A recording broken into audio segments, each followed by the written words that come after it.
ஜெய்பீம் தஞ்சாவூர் மாவட்டம் பாபநாசத்துக்கிட்ட இருக்க மேட்டு தெருவை சேர்ந்த பாலிடெக்னிக் முடித்த தலித் இளைஞர் தான் சிலம்பரசன். மேட்டு தெரு போயிட்டு வீட்டுக்கு வர வழியில் அங்கே ரோட்டில் நின்றுக்கிட்டு இருந்தாங்க. நம்ம பாதைக்கிட்ட ஏங்க போய் நிற்கிறீங்கன்னு அவங்களே தண்ணி போட்டு சண்டை போட்டுக்கிட்டு இருந்தாங்க. இப்படி நவுந்து நின்றுங்க, நாங்கள் ரோட்டுக்கு போனோம், எங்கள் வீடு இங்கே தான் இருக்குது, அங்கே பாதையில் நிற்காதீங்க அப்படின்னு கேட்டதுக்கு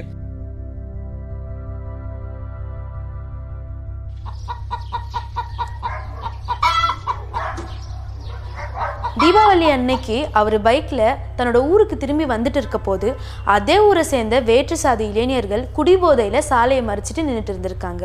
அதுக்கு சிலம்பரசன் ஏன் வழியை மறைச்சிட்டு நிற்கிறீங்க, வழியை விடுங்கன்னு சொன்னதுக்கு குடிபோதையில் அந்த சாதி வேறு இளைஞர்கள் அவரை கடுமையாக தாக்கியிருக்காங்க. அதை தட்டி கேட்க வந்த அவரோட உறவினர்களையும் தாக்கியிருக்காங்க. ஏதோ ஏட்டி பிடி பேசிட்டு இருந்தேன், அவங்களுக்கு தள்ளு முடியாச்சு. அதுக்கப்புறம் நாங்களும் தள்ளி நடக்கிறாங்க அப்படின்னு வேலைக்கு விட்டுக்கிட்டு எல்லாம் பண்ணோம். எங்களையும் கீழே தள்ளி விட்டு முழங்காலாம் தேஞ்சு கிடக்கு. அது மட்டும் இல்லாமல் 40க்கும் மேற்பட்ட சாதிவெறி கும்பல் தலித் மக்களோட குடியிருப்புக்குள்ளேயே நுழைஞ்சிருக்காங்க. அந்த மக்களோட வாழ்வாதாரமான இருசக்கர வாகனங்கள், தண்ணீர் குழாய்களையும் ஒழிச்சிருக்காங்க. சிலம்பரசனோட வீட்டுக்குள்ளேயே நுழைஞ்சி அவங்க அம்மாவையும் தாக்கி அங்கே இருக்க பொருட்களையும் அடித்து நொறுக்கியிருக்காங்க.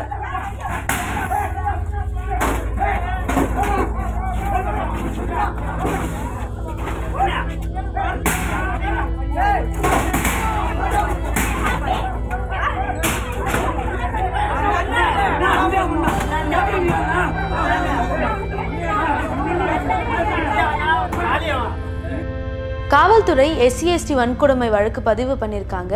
ஆனால் இது வரைக்கும் 4 பேரை மட்டும்தான் அரெஸ்ட் பண்ணியிருக்காங்கன்னு பாதிக்கப்பட்ட மக்கள் சொல்கிறாங்க. காவல்துறை சரியான நடவடிக்கை எடுக்கலை அப்படின்னு குற்றம் சாட்டுறாங்க அந்த மக்கள்.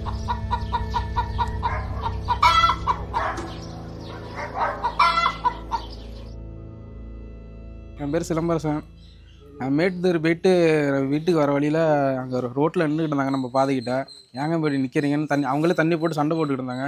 இப்படி நவுந்து நின்றுங்க, நாங்கள் ரோட்டுக்கு போனோம், எங்கள் வீடு இங்கே தான் இருக்குது, அங்கே பாதையில் நிற்காதீங்க அப்படின்னு கேட்டதுக்கு நாங்கள் அப்படி தான் நிற்போம், இந்த ஊர் தானே, இந்த பரதூர் தானே, அது என்ன பண்ண முடியும் அப்படி இப்படின்னு கேட்டு என்னை தள்ளி விட்டாங்க. தள்ளி விடுவோம். அங்கே நின்றுக்கிட்டு இருந்த ஆள் எல்லாம் வந்து ஏன்ப்பா இப்படி பண்ணுறீங்க, ஓரமாக தான் நிற்க சொன்னாங்க, ஏன் தள்ளுறீங்க அப்படின்னு கேட்டதுக்கு அவங்களையும் அடிக்க ஆரம்பிச்சிட்டாங்க. முன்னாடி வழி கொடுங்கன்னு கேட்டுக்கிட்டு இருந்திருக்காப்புல. ஏதோ ஏட்டி பிடி பேசிட்டு இருந்தேன், அவங்களுக்கு தள்ளு முடியாச்சு. அதுக்கப்புறம் நாங்களும் தள்ளி நடக்கிறாங்க அப்படின்னு வேலைக்கு விட்டுக்கிட்டு எல்லாம் பண்ணோம். எங்களையும் கீழே தள்ளி விட்டு முழங்காலாம் தேஞ்சு கிடக்கு. சரி மறிச்சு விட்டு அங்கே போய் மெயின் ரோட்லேயே அடிப்படி சண்டை ஆகிப்போச்சு. சரி மெயின் ரோடு போயிட்டாங்க. போயிட்டு ஒரு அரை மணி நேரம் கழிச்சு வண்டியை தள்ளிட்டு வந்துடுறோம் நாங்கள். சரி வந்து பேசுவாங்க, இதுமாரி இந்த சைடு வர சரக்கு அடிக்கக்கூடாது பேசலாம்னு நினச்சிக்கிட்டு தான் வண்டியை தள்ளிக்கிட்டு வந்தது. ஆனால் அவங்க பேசுகிறதுக்கு வரல, ஆளை காலி பண்ணுறதுக்கு வந்திருக்காங்க. மறுபடியும் ஒரு அரை மணி நேரம் கழிச்சு ஒரு 40 பேர் வந்தாங்க. அவங்க பக்கத்து ஊர் வாங்க இளங்கார்குடி. ஆனால் பசங்களுக்கு தெரியும், எப்பொழுதுமே இங்கே தான் சரக்கு அடிக்கிறாங்க. நாங்களும் நிறைய தட்டி சொல்லிட்டோம், சொல்லியும் கேட்கவே இல்லை. நாங்கள் அப்படி தான் அடிப்போம், என்ன பண்ண முடியும்னு சண்டை போட்டுட்டு தான் இருந்தேன். இன்றைக்கி என்னன்னா தீபாவளி அன்றைக்கி கேட்டதுக்கு அப்படி தான் நிற்போம், இது பரதர் தானே அப்படி இப்படின்னு சொல்லி திட்டி அடிக்க ஆரம்பிச்சிட்டாங்க. இந்த தெருவு இது என்ன, அது பரதர் தானே, நீங்கள் உனக்குலாம் என்ன அவ்வளோ தைரியமானு சொல்லி என்னையை வந்து நீ கேட்குற அளவுக்கு உனக்கு தைரியமானு சொல்லி அந்த சின்ன பையன் அவன் பாலிடெக்னிக் படிச்சுட்டு இப்போ வீட்டில் இருக்கான். அவனை அடித்து அங்கேருந்து துரத்திட்டு வந்து வீட்டுக்கு வந்திருக்காங்க. அவன் வீட்டில் இல்லை, அவன் பயந்துக்கிட்டு 40-50 பேர் வரும், பயந்துக்கிட்டு என்ன பண்ணிட்டான், வீட்டை விட்டு வேறு வீட்டுக்கு போயிட்டான், அவங்க உறவினர் வீட்டுக்கு போயிட்டான். வீட்டில் ஆள் இல்லைங்கவும் அவங்க அம்மா மட்டும் இருக்காங்க பார்த்துட்டு வீட்டுக்குள்ளே பூந்து வீட்டை அடித்து உடச்சி. நான் படுத்து தூங்கிக்கிட்டு இருந்தேன். அங்கே பிரச்சனை என்ன நடந்ததுன்னு எனக்கு தெரியாது. இங்கே வந்து வீட்டுக்குள்ளே வந்து நுழைஞ்சி ஆனால் அந்த வண்டி ஒன்றுங்க சந்து பக்கம் நின்றுச்சு. அதை பிடிச்சி ஒரு 10 பேருக்கு வண்டியை பிடிச்சி இழுத்து இதாண்டா நம்ம வண்டின்னு சொல்லி இழுத்தாங்க. இழுத்துட்டு ஒரு 10 பேருக்கு தகரத்தை போட்டு எல்லாம் கட்டாங்கலையில் போட்டு அடிச்சுவிட்டு ஒரு 10 பேருக்கு ஆனால் உள்ளார நுழைஞ்சிட்டாங்க. உள்ளார நுழையவும் நான் பட்டுக்கு இருக்குன்னு உள்ளார போய் யாப்பா என்ன நடந்துச்சு எதுன்னு தெரியல, என்கிட்ட சொல்ல முடியலப்பா, இப்படி இங்கே பட்டுக்கு வந்து உடைக்கிறீங்கன்னு கேட்டேன். கேட்டதுக்கு எங்கடி உன் மாமான்னு கேட்டுச்சுவா. கேட்டு என்னை பிடிச்சி தள்ளி விட்டாங்க, செவுத்தில் தள்ளி விட்டுட்டாங்க.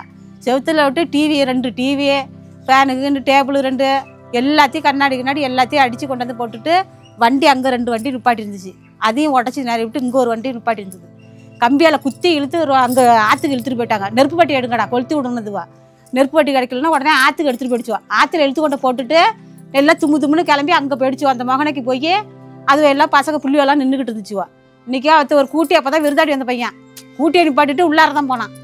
போய் அந்த கூட்டியை போய் உடச்சி கட்டாங்கலையில் உடச்சி ஒரு 4-5 பேருக்கு கட்டாங்கலையில் உடச்சி அது கேட்டதுக்கு அதில் கண்ணா புண்ணான்னு பிடிச்சி வச்சு கல்லாலங்கட்டையில் அடிச்சிச்சுவோம். அடிக்கவா அந்த வண்டியை போட்டு குத்தி அந்த வண்டியை நசுக்கி விட்டாங்க. போட்டு நசுக்கி விட்டு இந்த வண்டியை எடுத்து கூட ஆற்றுல போட்டு கிளம்பிட்டானுவோம்.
வண்டி கிண்டி டிவி ஃபேன் எல்லாத்தையும் உடச்சி அம்மாவை கழுத்து பிடிச்சி செவுத்துல அடிச்சு தள்ளி விட்டாங்க. பரத் எங்கடி அம்மாவா அப்படின்னு சார் டிவி எல்லாம் உடச்சி போட்டு வண்டியெல்லாம் உடச்சிட்டு இழுத்து கொண்டு ஆற்றுல டூவீலர்லாம் தள்ளி விட்டு கிளம்பிட்டாங்க. அதுக்கப்புறம் ஒரு 10 நிமிஷம் கழிச்சு தான் போலீஸாக வந்துச்சு. அதுக்கப்புறம் தான் விசாரித்தாங்க. எல்லாம் ஏற்றிட்டு போயிட்டாங்க. இங்கே போலீஸில் வந்து எல்லாம் ஏற்றிட்டு போயிட்டாங்க. அன்றைக்கி டிஎஸ்பியும் எஸ்எம்மாவும் வந்தாங்க. தெருவில் வந்து எல்லாருக்கிட்டையும் கேட்டாங்க. கேட்டுட்டு இங்கே என்ன நம்ம நடந்துச்சுன்னு எல்லாம் அது வந்து சொன்னிச்சுவா. ஏன் ஒருத்தர் உங்களால் மறிக்க முடியாதுன்னு கேட்டாங்க. எங்களால் மறிக்கிற சக்திக்கே அங்கே வரல. ஒரு 50 பேர் கணவருக்கும் வந்தாங்க. வந்து அதாவது கல்லையும் கட்டி அடிக்கவும் நாங்கள் அங்கே விளையிட்டோம். ஒருத்தருமே இல்லை அப்படின்னு எல்லாம் நாங்கள் விளைவி நின்னோம் அப்படின்னு அது சொன்னிச்சுவோம். இங்கே கவிசலத்தில் கலைன்னு சொல்லிட்டு ஒரு ஆள் இருக்கார். அவர் தான் வந்து இந்த கும்பலுக்கே வந்து ஆர்கனைஸ் பண்ணதாக சொல்கிறாங்க. அவர் தான் 40 பேர் 50 பேர் அழைச்சிட்டு வந்து இங்கே அடிச்சதாக சொல்கிறாங்க. அவரை முக்கியமாக அவர் கைது பண்ணுங்கிறது தான் எங்கள் கட்சியிலேருந்து எங்களுக்கு ஒரு முக்கியமான கோரிக்கை. இல்லை எல்லாருமே கலந்து வந்திருக்காங்க. அவங்களுக்கு வந்து எப்படின்னா அவங்களுக்கு சாதியாகவும் வந்திருக்காங்க. அவங்களுக்கு முக்கியமாக வந்து அவங்க கூடுனது வந்து மதுவால் தான். அங்கே எல்லாமே கலந்துருக்காங்க. முக்கியமான காரணம் வந்து மது தான் காரணம். அதுக்கப்புறம் இந்த காரணமும் அதான் 4 பேர் அரெஸ்ட் பண்ணியிருக்கா சொல்கிறாங்க. இன்னும் நிறைய பேர் அரெஸ்ட் பண்ணணும். அரெஸ்ட் பண்ணுறதுன்னு சொல்லியிருக்காங்க. காவல்துறையிலேருந்து அரெஸ்ட் பண்ணுறதா சொல்லியிருக்காங்க. முக்கியமான குற்றவாளியை அரெஸ்ட் பண்ணணும். அதுதான் எங்களோட கோரிக்கை.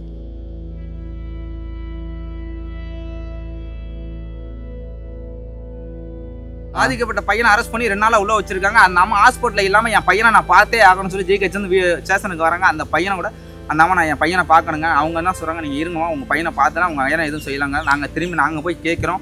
நாங்கள் கேட்கும்போது அவங்க தான் சொல்கிறாங்க, அந்த பையனை வச்சு அந்த பையனுக்கு தான் எல்லாம் தெரியும், நான் அவங்கள வச்சு நாங்கள் அரெஸ்ட் பண்ண முடியும்னு அந்த மேடம் சொல்கிறாங்க. நாங்கள் அதுக்கு சொல்கிறோம், எங்கள்கிட்ட வீடியோ ஃபுட்டேஜ் இருக்கோம்னா அந்த வீடியோ ஃபுட்டேஜ் எல்லாத்தையும் நீங்கள் அரெஸ்ட் பண்ணுங்கும்போது அந்த அம்மாவுக்கு எங்களுக்கு வாக்குவாதம் ஆகுது. வாக்குவாதம் ஆகாமல் நாங்கள் பேசிட்டு இருக்கும்போது அந்த அம்மா உள்ளே போயிட்டாங்க.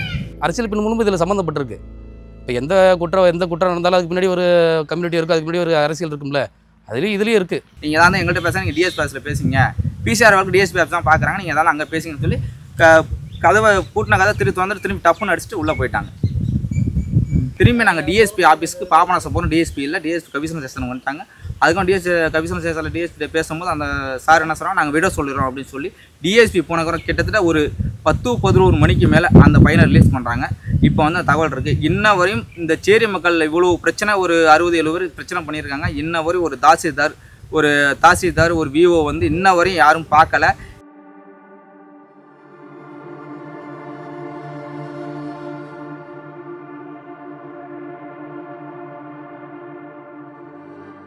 இதுக்கெல்லாம் காரணம் அந்த ஊரில் இருக்க மதுபான கடை தான்னு அந்த பகுதி மக்கள் சொல்கிறாங்க. அந்த மதுபான கடையை உடனடியாக மூடணும்னு அந்த மக்கள் கோரிக்கை வச்சுருக்காங்க. ஆமாம், இப்போ இந்த ஓடக்கரைன்னு சொல்லுவாங்க, அந்த ஆற்றுக்கரை ஓரத்தில் ஒரு ஒயின் ஷாப் இருக்குது. அங்கேருந்து வாங்கிட்டு வந்து, அங்கே பாரு இல்லாதனால அங்கேருந்து வாங்கிட்டு வந்து இந்த மாதிரி ரோட்டு ஓரத்தில் மறைவான இடத்துல நின்றுக்கிறது, பொதுமக்களுக்கு தொல்லை கொடுக்குறது. ரோட்டில் உட்காந்துட்டு பாதை பிரச்சனையே வந்து பாதை கொடுக்காத பிரச்சனை தான். இவருக்கு அவருக்கு முன்பாக கிடையாது. இந்த பையனுக்கு அந்த பையன் யாருன்னு தெரியலங்கிறாப்புல. 40 பேர் வந்து அடித்தாங்க, 40 பேர் நான் பார்த்தது இல்லைங்கிறாப்புல. ஏன்னா பாதையில் நிற்கிறீங்க, ஓரமாக நின்னுங்கன்னு சொன்னதுக்காக அந்த சண்டை தான் அது. அது முக்கியமான காரணம் டாஸ்மார்க் தான். அதுதான் அதோட காரணம் தான் இன்றைக்கி இந்த விளைவு இந்த அளவுக்கு வந்திருக்கு. இதில் இன்னொரு விஷயம்னா, அடிப்பட்ட மக்கள் இந்த சேரிக்குள்ளே இருக்காங்க. இந்த சேரியில் ஒரு போர்டு இல்லை. இந்த தெருவுக்குள்ளே இந்த தெருவு தான் இருக்குன்னு சொல்லி இந்த இடத்துல ஒரு போர்டு இல்லை. அதே ஒரு மின்சார வசதி இல்லை. அடிப்பட்ட மக்களுக்கு எந்த வசதியும் இல்லாமல் இந்த தெருவு இருக்குது. ஒன் ஷாப்பு வந்ததுலேருந்து அங்கே டெய்லி ரவுண்ட்ஸ் போகிறாங்க. மேடம் போயிட்டுருக்காங்க, டெய்லி இளங்காரக்குடி மேடம் போயிட்டுருக்காங்க. அதனால் வாங்கிட்டு எம்மா ரோட்டுக்கு வந்துடுறானோ. இது ஒரு வருஷத்துக்கு முன்னாடி 50 பையிலே பாட்டில் உடச்சி சுருவ போனாங்க. இதுமாரி பாலத்தில் உட்காந்து தண்ணி அடிக்கும்போது வழி விடுங்கன்னு கேட்டதுனால அந்த பையன் அங்கே மவுர் தான். நாங்களாம் கேட்போம் கேட்க மாட்டாங்க. நான் அப்படியே ஒதுங்கி வந்துடுவோம். பிரச்சனை வேணால் ஒதுங்கி வந்துடுவோம். திரும்ப பொம்பளை பிள்ளை போதுவா அது கூட ஒதுங்கி தான் வரும். வயசு வந்த பிள்ளையே போது வருதுவோ அப்படியே கொடுப்பாங்க. கேட்க மாட்டாங்க. மேரத்துலேயும் வரவங்க போவாங்க. யாரும் கேட்க மாட்டாங்க. நான் கேட்டது சண்டை போட்டுருந்தேன் தான். அது இப்போ ஊர் கடமை கம்மி, கலடு கம்மி, ஸ்கூல் பிள்ளைலாம் போய்ட்டு வருதுவோ ரொம்ப இதாக இருக்குது, அனுகூலமாக இருக்குது.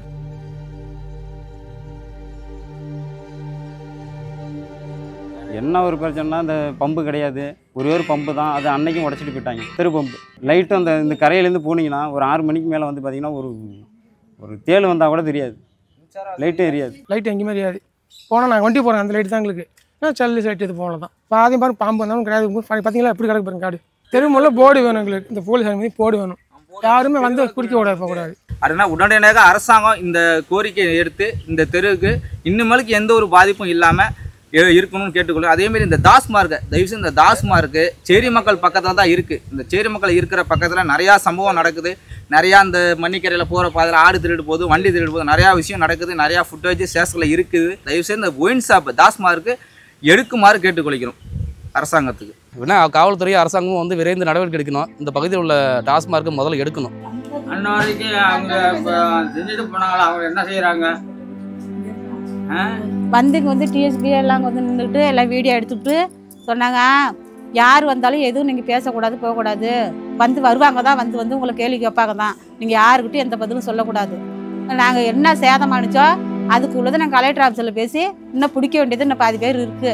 நாங்கள் பிடிச்சிடுறோம். பிடிச்ச பிற்பாடு நாங்கள் அதுக்கு உள்ளது என்ன சேதாரமாக அனுச்சோ நாங்கள் கலெக்டர் ஆஃபீஸில் ஃபோன் பண்ணி நாங்கள் உங்களுக்குள்ள சேதாரத்தை நாங்கள் வாங்கி கொடுத்துருவோம் அப்படின்னு சொல்லிட்டு டிஎஸ்பி போயிட்டாங்க.